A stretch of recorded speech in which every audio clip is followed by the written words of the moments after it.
What's up, North City? JD here with a midsummer update on our mission of loving our neighbors in the way of Jesus. Last week, I sent out an update on kind of our finances, summer partnerships, that sort of thing. Super important. Would love for you to go listen to that if you haven't and see how you might be invited to participate more deeply in our mission or celebrate the ways that you are already. This update is specifically about our mission and our opportunity we have in the summer with Dinner Church, where we create this environment where we have tons of neighbors who come and eat with us. And I just wanted to check in with you and see how you're experiencing that this summer and then give you a little bit of an update about how we collectively as a church are experiencing that. So I want to offer some challenges, invitations, questions even for you to maybe just big picture, just stir up your imagination and recalibrate you with our collective mission of connecting with neighbors and loving our neighbors across the table at Dinner Church. So how it's going? Fantastic. It's been awesome. Consistency in neighbor participation. I would say more often than not, we've had as much, if not way more, neighbors than North City community members. And that's been fantastic. That creates almost a surplus of opportunities to connect with neighbors. So here's a couple just reminders of our vision and how to navigate this. First of all, I know summer is hectic, schedules, that sort of thing. One challenge question I want to offer you is be sure that you're creating space in your calendar to come when you're not on a serving team. When you're on a serving team, there's certainly opportunities to connect with other neighbors, but really we've designed this consistent rhythm. So us gathering and worshiping in this way consistently creates a discipleship opportunity for you to engage with a stranger, to engage with their story. So one of the things you might want to ask yourself just as a challenge is to look at how the summers are shaking out for you this Sunday, and if you've created an opportunity to get to know your neighbors by coming and participating in North City, even when you don't have a serving obligation, because that's the optimal way for you to engage in a relationship with your neighbors. And don't give a judgment about that. I'm not giving a judgment about that. I think it's an observation that you can hold and wonder. And if it's like, yeah, we haven't really gone when we haven't served, what is that saying?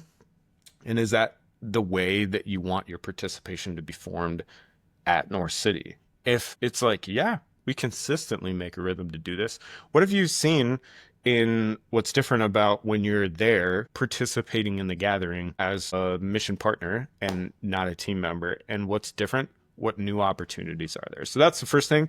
Ask yourself that question. So how are you, or when are you coming? How are you coming there? So one of the things that I'm working on is when I walk into the room, I want to notice those on the edges. We've talked about this before. So coming into the space, like I said in the summer, there's just ample opportunity. So I notice, and you have observed and said before, with this disparate kind of schedule we have with vacations and different things and microchurch maybe taking a pause, there's a strong temptation to connect with North City people you haven't seen in a while, which is a beautiful pull. And at the same time, it often is in tension with our opportunity that's presented us to get to know our neighbor that we've specifically designed for this summer. So I want you to have the courage and, I guess, recognition to hold that tension. And maybe as a rule of thumb, I've looked and scanned the room and I said, if there's already one North City family there, one or two North City families, it might be a good idea to scan the room and look to see if there's neighbors who don't have a North City person or family sitting next to them. And I know that can be hard with a family, and I know there's some Sundays where you're just like, I ain't feeling it. That's okay. Again, this is not a judgment. It's an observation. Create an opportunity for you to engage in that. I'm trying to just bring an awareness to you. Back to our overall vision and goal for the summer. Obviously, it's to love our neighbors in the way of Jesus, but real concretely, the goal or kind of the challenge that I gave mission partners is to find or learn three stories of neighbors. So what happens when you get the opportunity to sit across from someone who's a stranger neighbor? You get an opportunity to learn their story. And that's what we're trying to create, because we feel like the Holy Spirit works when we take time to actively listen and engage in people's stories, giving them an opportunity to share a little bit of theirs, and maybe the Holy Spirit will create an opportunity for you to be a part of their story, either through prayer or a relational connection. That's how our mission kind of works. And the goal of creating opportunities to learn 3 stories keeps us focused and centered on that reality. So how are you doing in that regard? Midsummer here. Have you had the opportunity to learn some stories? Can you look back at your times participating at North City this summer so far and say, these are the stories that I've learned? Let me tell you one real quick that I think is super cool. There is a family. The dad's name is Anthony, and he has been 2, maybe 3 times now, and they've got this big family. Last couple weeks we had spaghetti and noodles, and they're like navigating, getting noodles, and we get talking, and I learn that they're actually from St. Cloud. And I'm like, you're from St. Cloud and you've been multiple times. What's going on here? And they found us, and now they've created a rhythm where they come and visit their relatives who live by the pool. They go swimming, and they plan to come to community dinner with us. And I think that's just awesome and fantastic. He's a very kind dude. We've had some great conversations when he's been around. It's been a joy to be a part of his story. That's what I'm talking about. I would love for you to have multiple of those sort of opportunities. I've also gotten to pray with people's stories. That's what we're all about this summer. And I want to encourage you, you can do this. You can do that. You don't have to be an extrovert.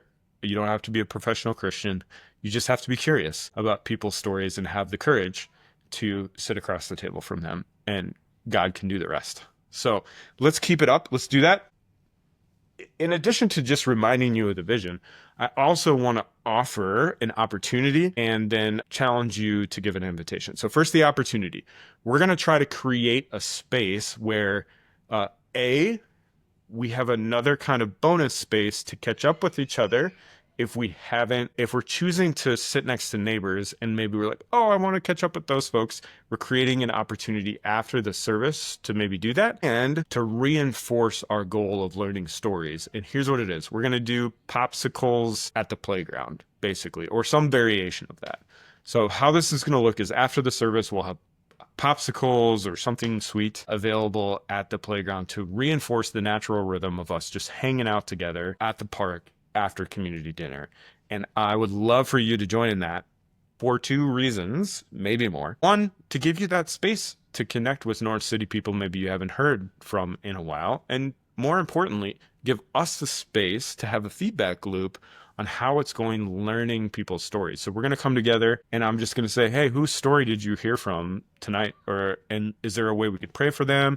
Is there any way we can activate on a need in their story? And we hope this kind of reinforces our culture and desire of becoming more a part of people's lives and story. 2 more things. If you've got a story already, please share it with me like I shared with you. I would love to hear those stories. We'd like to start collecting those stories so we can celebrate the connections that were made this summer, if you're willing to share, if there's an exciting moment you've had at dinner church. Also, I just want to challenge and encourage you to invite. Be an inviter. And this could look different in different ways. So you could be an inviter by inviting someone in your life who dinner church would be a great kind of next step. Maybe there's a neighbor that you've connected with or a coworker that you've connected with who's kind of like curious about church and you're like, you can come check out mine. Or it's just a neighbor who's like, it seems like they're starving for community. And you're like, hey, we do this thing at Weber for the neighborhood. I think you'd really like it. Come and have dinner with me sometime. So you could invite in that way, someone who God has placed in your life to join us around the table. But when you're at dinner church, I would love for you to be thinking about invitation and inviting the person you're getting to know, not only just back for next week's dinner church, but are there things at North City you can invite them into? So pretty soon we're going to have an opportunity to jump in on an alpha course. We're working on this, or some sort of opportunity that has strategic faith conversations. That could be an ask. As we get closer to fall, it's really crucial that you help us build bridges to relationship. And that could look like inviting someone to your microchurch or just inviting them to brunch church and explaining the weirdness that is North City and our schedule and shifting to the summer and the fall. So help us do that. We want as many invitations, as many bridges for these people who come once, twice to stay connected throughout the year with our church. So just a challenge to keep inviting. So 3 stories, make space for this unique opportunity in your calendar. Thank you so much for the ways that you've invested in our mission. We love what we get to do in loving our neighbors in the way of Jesus. Thanks for listening.